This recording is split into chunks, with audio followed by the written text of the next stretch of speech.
Capítulo 31. Termologia, termodinâmica, segunda lei.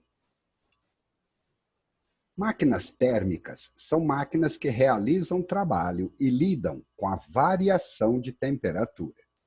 As máquinas térmicas utilizam energia na forma de calor, gás ou vapor em expansão térmica, para provocar a realização de um trabalho mecânico. Por isso, o cilindro com pistão móvel é um dos principais componentes destas máquinas. O gás preso dentro do cilindro sob pressão, quando aquecido, expande-se, deslocando o pistão e realizando o trabalho. Apesar dos diferentes tipos de máquinas térmicas, elas funcionam por ciclos, utilizando normalmente um fluido para receber e ceder calor, ao qual se dá o nome de fluido de trabalho. Quantificando. A figura ao lado mostra o esquema de funcionamento de uma máquina térmica. A fonte quente, 1, apresenta a temperatura T1 e pode ceder uma quantidade de calor, Q1. Essa energia, ao atravessar a máquina, realiza trabalho, tal, e rejeita o restante do calor, Q2, para a fonte fria, que se encontra a temperatura T2. O trabalho líquido do sistema, tal, é simplesmente a diferença de trabalho da fonte quente e da fonte fria.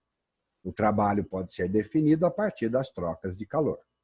A equação da segunda lei é bem simples. De todo o calor fornecido pela fonte quente, uma parte vai para a fonte fria, o restante é para a realização de trabalho.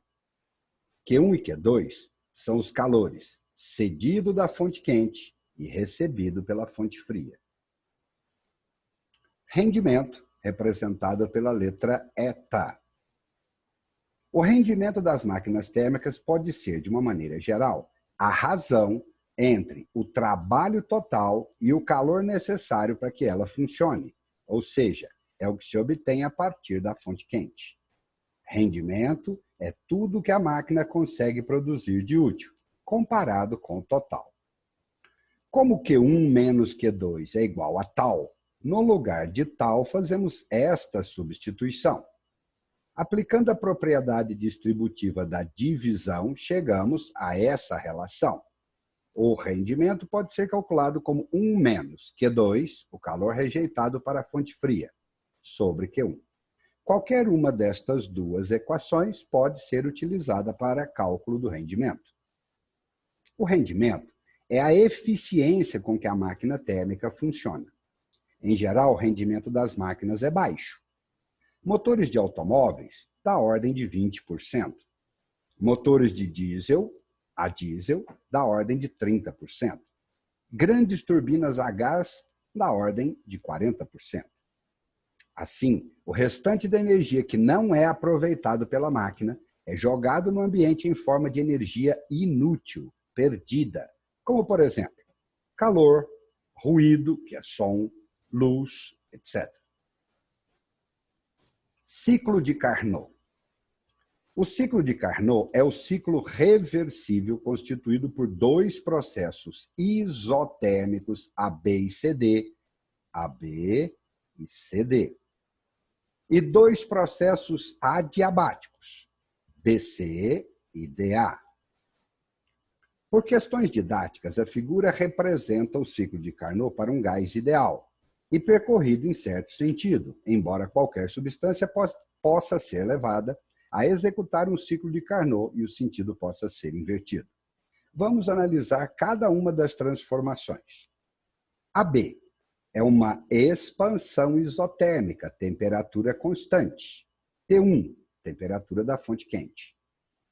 O sistema recebe a quantidade de calor Q1 na forma de calor e realiza trabalho contra a vizinhança. Expansão. De B para C é uma expansão adiabática, T1 para T2. A temperatura diminui, mas não a troca de calor. O sistema não troca energia na forma de calor, mas realiza trabalho contra a vizinhança. Novamente uma expansão. CD é uma compressão isotérmica na temperatura da fonte fria, CD sobre a temperatura isoterma T2. O sistema perde a quantidade de energia Q2 na forma de calor e recebe trabalho, é uma compressão da vizinhança. De D para A é uma compressão adiabática. De D para A temperatura aumenta, mas não há troca de calor. O sistema não troca energia na forma de calor, mas recebe trabalho da vizinhança, novamente uma compressão, e o ciclo reinicia. É comum dizer-se que o sistema submetido ao ciclo de Carnot absorve a quantidade de energia Q1 de uma fonte quente e perde a quantidade de energia Q2 para a fonte fria. Dessa análise é válido escrever: a relação Q2 sobre Q1 é igual a T2 sobre T1 apenas para o ciclo de Carnot. Nenhum outro ciclo apresenta esta relação. Substituindo na equação de rendimento, podemos calculá-lo como 1 menos T2 sobre T1. Lembre-se que T são as temperaturas na escala Kelvin, da fonte fria e da fonte quente. Exercício proposto número 1.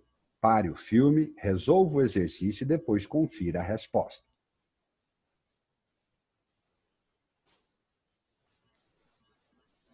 Exercício proposto número 2. Pare o filme, resolva o exercício e depois confira a resposta.